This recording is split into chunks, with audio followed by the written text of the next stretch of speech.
we talk about awakening, we're talking about a spiritual awakening. We're not talking about woke or any of the stuff that's passes for being an awake person within a social order these days. Spiritual awakening is the experiential, non-physical recognition of who you are and where you are always as an eternal being. It is an experience that some people call enlightenment, revelation, illumination, salvation, atonement.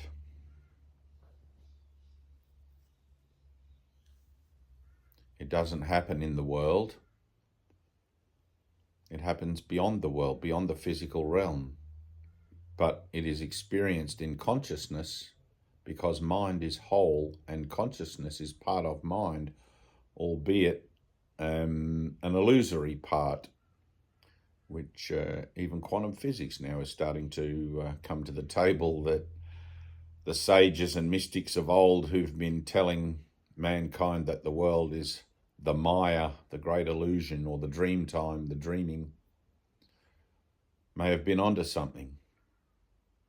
In fact, 3 physicists, quantum physicists, last year in 2024 were awarded the Nobel Prize for proving that the world is not locally real and the universe is not locally real. That's a good step in the right direction.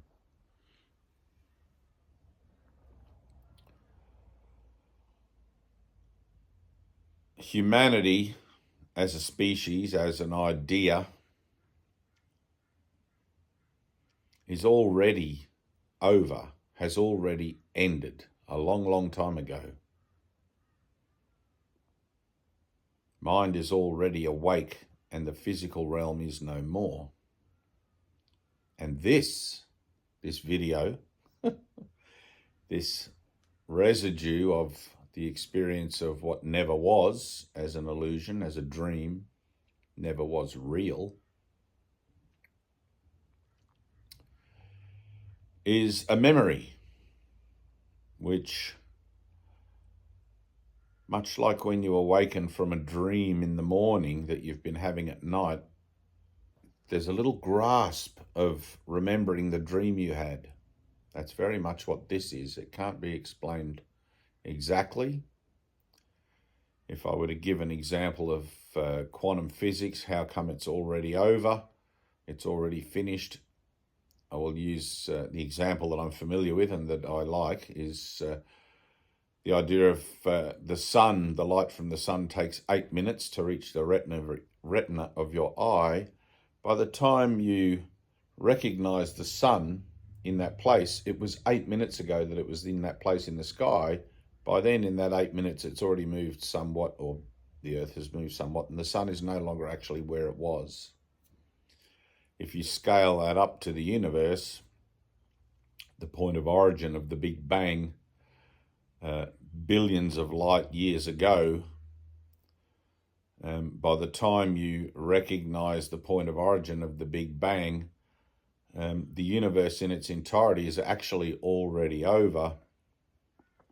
And it's much like when you go through a black hole, you're out the other side before you go in, because gravity pulls you in faster than the speed of light. So by the time you're out on the other side, you can actually, technically and theoretically, watch yourself coming through. Which sounds mind-boggling, but a lot of quantum physics is mind-boggling. So in the interests then of collapsing this memory, bringing about the ending of suffering for untold numbers of beings,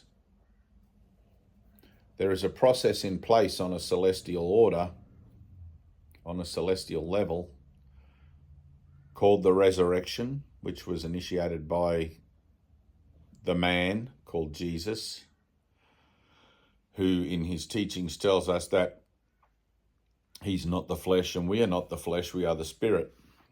And where he is going, we will also go, but Not just yet, perhaps. There's a caveat. There's a few conditions that you have to meet before you can, in your own individual process, go where he is going. And that is, one, that the Holy Spirit must come upon you, which symbolically is represented by the idea of being baptized. It doesn't have to look a particular way. Symbolically, again, it's usually done by the baptism in the water and then by fire. By the fire is of the Holy Spirit. For me, that looks like spending a night on Mount Warning alone in prayer and having an experience of the Spirit up there, which I was not expecting, by the way. I was spending the night in prayer, but I didn't realise what was going to happen, how that would look. And not long after, a year or two after that, experiencing the illumination of my mind through the enlightenment of my mind, finding myself awake back in eternity and everyone and everything is there. And then coming back here, of course, before that actually happened, having stepped out of the end of time, I suppose. And you can call that a quantum experience. It was an experience of a singular nature where I and the creative source of all things were actually the same thing. It's really impossible to talk about because it's beyond words. But this experience is available to everyone, and the experience, what it does is activates that memory of truth, spiritual truth within you that is beyond concepts and ideas and beliefs, beyond hope, beyond dreams, beyond prayer, beyond faith. It activates it within you, within your mind, and reminds you of where you are and what you are forever, and allows you then to insert a new point of reference in your decision-making process. Whenever you have to make a decision, which is all day, every day in this world.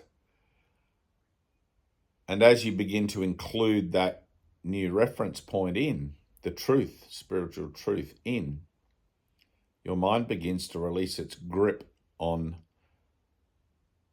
the belief that the physical domain, the physical realm is reality, is your home, etc.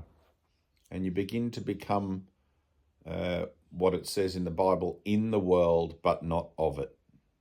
You release yourself from attachments, desires, wants, hopes, dreams, and everything else like that. And I know there are people that are going to be watching this video who will say, yes, but that sounds terrible. I like some of the things in this world. But the things that you like are simply the yin-yang of the things you don't like. And whilst you have things here that you still like, you will also inevitably experience the things that you don't like in this lifetime or the next.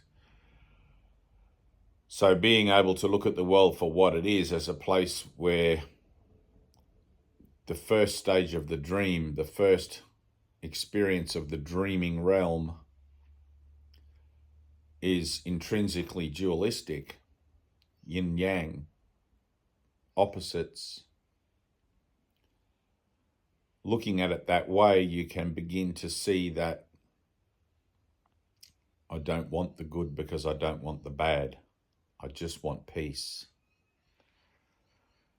And when peace truly becomes your goal in life, your life goal, then the situations and events that you find yourself in will become to you opportunities to achieve that through making a new choice, a different decision about how you react and respond to the decision making that you seem to be confronted with.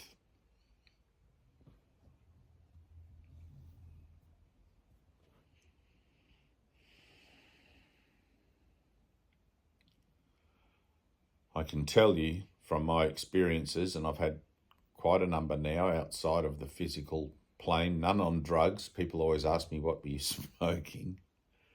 None on drugs. They were all through prayer and meditation. But people often ask me, what becomes of their loved ones here if they pursue a spiritual life, or what becomes of the world, etc. And they're natural concerns, I suppose, because dying to be born again, which is what the process is, to be rebirth, is something that literally starts your life from scratch, and you'll see everyone and everything here in a different light. And I can't tell you what that light will be. There will be no specialness, I can tell you that. Everyone will be equally holy and equally important to you, which you may feel apprehensive about, given the nature of how special people find their children to them and how special people find their partners to them, etc. But I can guarantee you that having gone through this process, there is no loss. I don't lament losing or giving up or surrendering that old way of seeing to have gained the vision that I look upon the world with now. It's beautiful beyond words. And I have a daughter and I have people around me close, and it's more that everybody now is special to me. There's not individual beings who are more special than others. I have no enemies and I have no friends, true, in that regard, but I have brothers. I have a fellowship in my own awareness of the situation. Given that this continuum is still in its infancy, there are many, or the majority of people on this planet are still asleep in the idea of relationships here, which is why in A Course in Miracles, Jesus says, I have a great need for teachers. And even in the Bible, he says, the harvest is plenty, but the workers are few.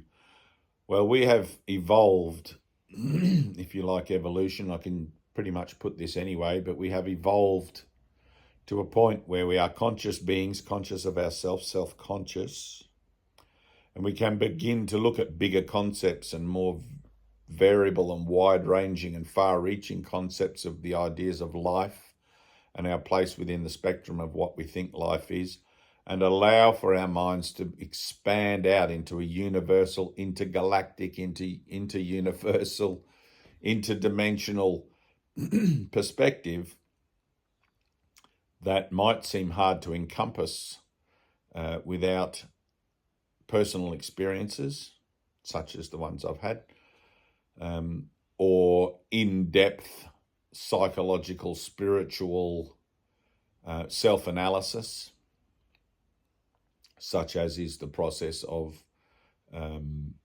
healing through the principles of A Course in Miracles and those workbook lessons, 365 lessons, one a day for a whole year.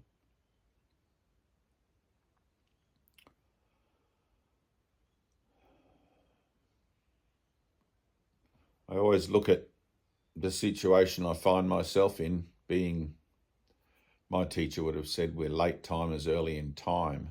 I feel as if I've gone out of time at the end of time and come back with this incredible knowledge back to where I find myself, where I can be the most use, I suppose, in this era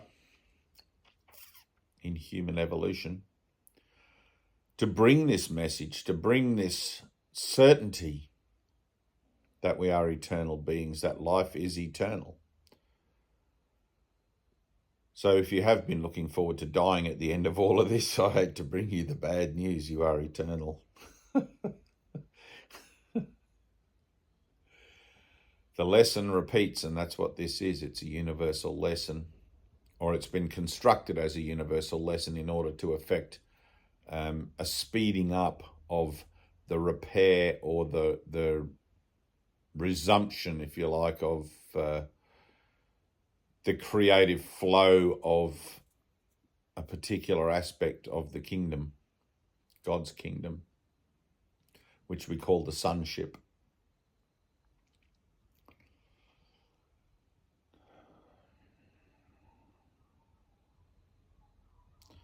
Around the world in this year 2025, the dreaming world, everything is going on as it's always gone on. Man versus man, good versus bad, my idea versus your idea. And this is how it is generally, if you check the history books, despite the fact that people would love to come together and make heaven on earth. It's never going to happen, because the purpose of the world is not that. The purpose of the world is a place where one can come to question their reality and begin to delve into their own true nature as beings of spirit, spiritual beings, and there enter into an energetic attraction and participation with the resurrection that's actually going on, which was instigated by Christ 2,000 years ago through the man called Jesus.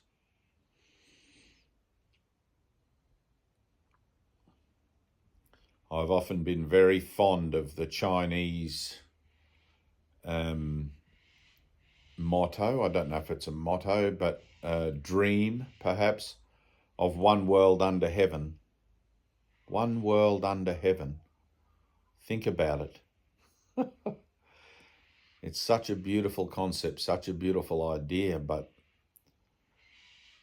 the nature of human consciousness at this stage of its evolution is not very participative and not very collaborative. But I know the peace and the truth that abides in every heart and every mind here on the planet. I know that every nation loves their children, wants them to do well, wants them to prosper, etc. But the piece of the puzzle that's missing, that every nation and every person who comes here undergoing the education of the world is missing, or not perhaps missing, but being blindsided by, is the fact that this is a world of scarcity and loss and lack, and everything's underwritten by death.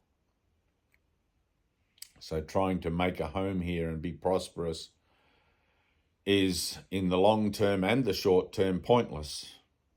It's not your home. Fundamentally, it's not your home, and end of story. I think in the maturity of the evolution, of the species, it's important that people express their spiritual truths, that people come out from their fear to be ridiculed or ostracized because they're different from other people. It is time to declare ourselves and to let those who still dream know that the process of awakening from the dream is nothing to be fearful of.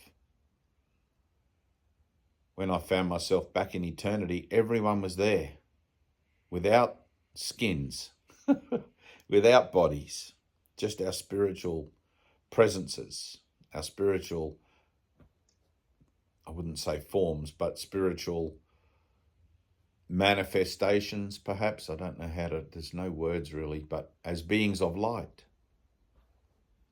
which abides here in the third eye area. Another experience I've had.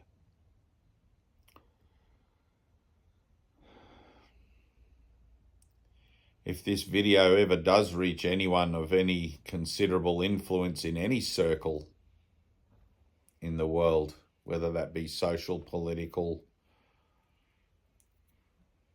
religious, I would encourage with all my heart and mind to abandon the very elements of beliefs and dogma and ritual that keep people apart from each other, and to focus on the core, because you will find that the core of all religions, the core of all belief, is a belief in oneself, a belief in one's own power. And whilst if utilised externally, that power can be misguided and corrupted, the power exists nonetheless. But used correctly, it's a power to unite, to bring together, to bring into harmony and into love all the separated sons of God, regardless of race, religion, ethnicity. Truly one world under heaven.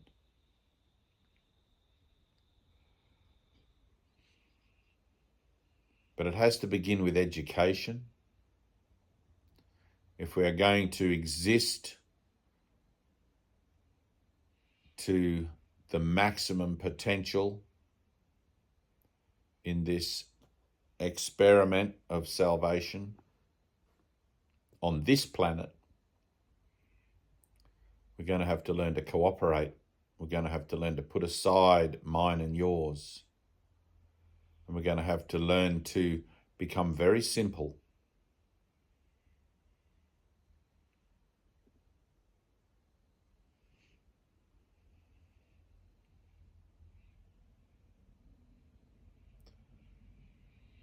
It's not about a matter of the survival of the human race. Don't be confused in what I'm saying. It's about the world being able to sustain the human race for long enough that the maximum potential for minds to join and to collaborate and to bring about a universal awareness of the singular nature of self can come about. I remember reading many years ago a little transcript by, it might have been Adidar Samaranch, or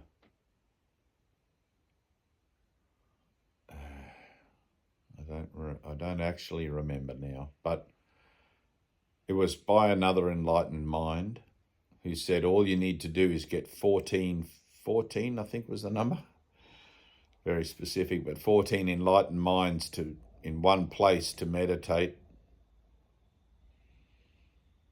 and the world will be done. It will flip the energetic sequentiality and currency of consciousness to such a degree that everyone will turn to spiritual thinking and behavior.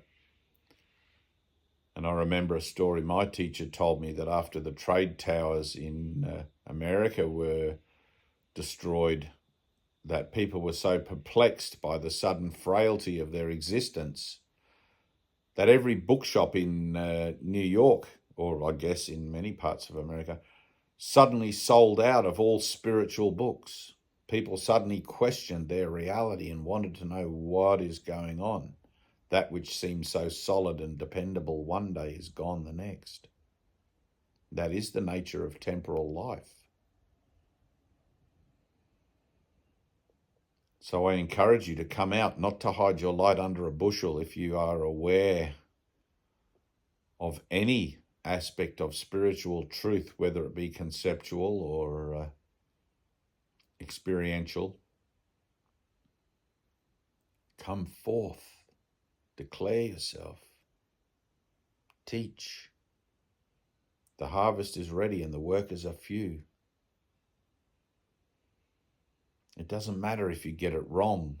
All that matters is that you give it a go, that you try, that you are willing to step up and say yes to a new presentation of light within yourself, which will guide you and speak through you and usher in whatever it needs to through you.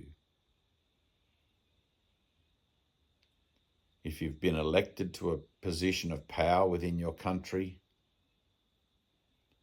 Be open-minded to a peaceful revolution, a peaceful evolution, a peaceful transition into a new way of living and seeing the world and our place within it, and in fact a new way of seeing each other, which is only loving.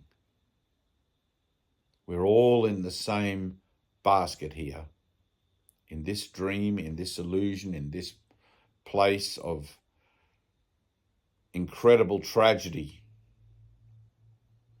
and death. We are all in the same basket.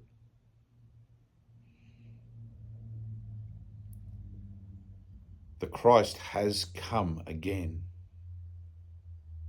and you'll recognize the Christ when you begin to walk as and with the Christ in your brother.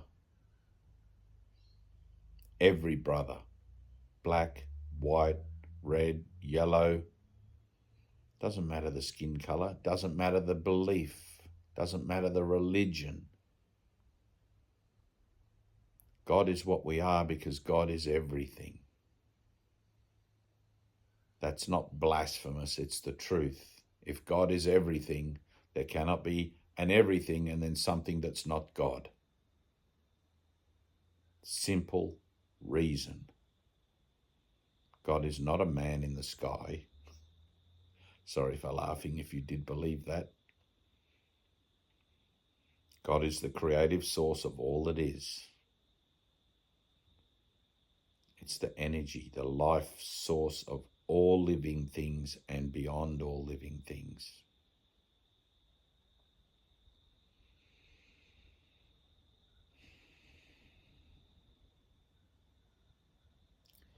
The process of accepting one's own personal atonement is nothing more than being willing to forgive. How can forgiveness, which brings such peace and such release, be something to fear? The underlying fear of all things is not a fear of God, because you don't really know what God is. It's a fear to love yourself unconditionally. That fear to admit, I was wrong.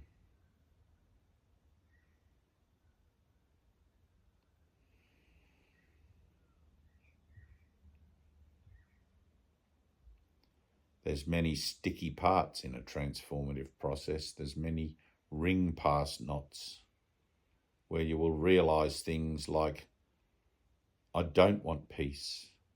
I do enjoy the violent nature of my human side. I don't want love. I just want my version of love.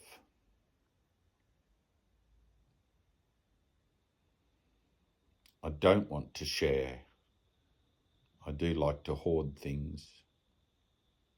And all of these shortcomings of character, and there are many, many of them, all of these shortcomings of character have to be dealt with for the greater good. Because the greater good involves us all. There can be none with more, none with less, none who are greedy, none who are beneficent.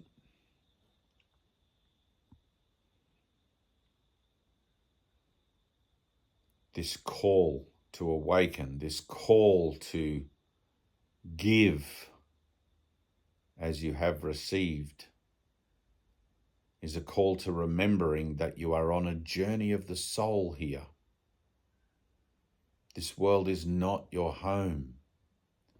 This illusory and delusional perspective that this world is somehow something that you have to take with credibility and live up to as an idea of what it means to be a regular, normal human being is nothing more than a cloud over your mind, a cloud over your consciousness, keeping you bound to every perspective and viewpoint in the world that you can imagine.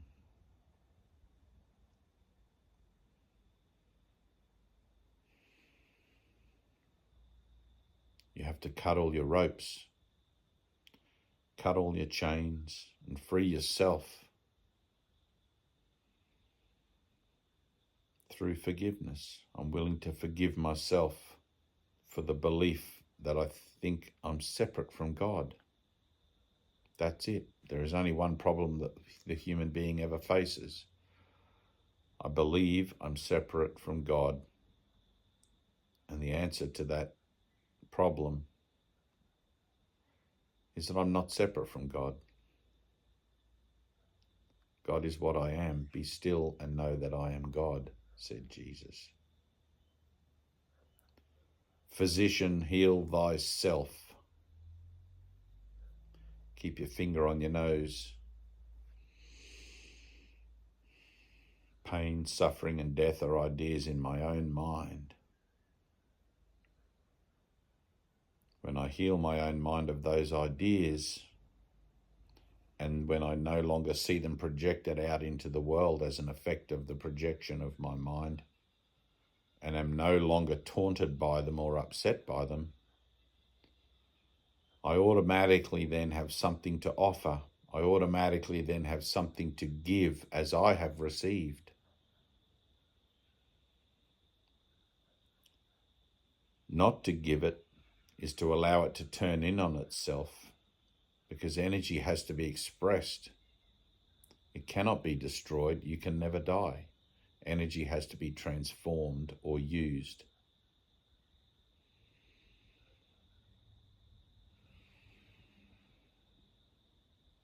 It can be stored, like in a battery. You can store energy in a battery, but the shelf life is limited.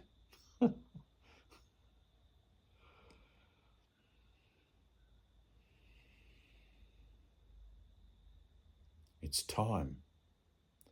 It's time people embrace their spiritual truth in this world.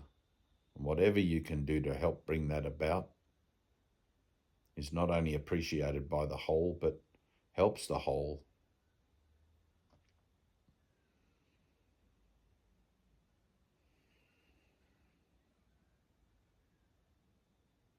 Thank you. I love you.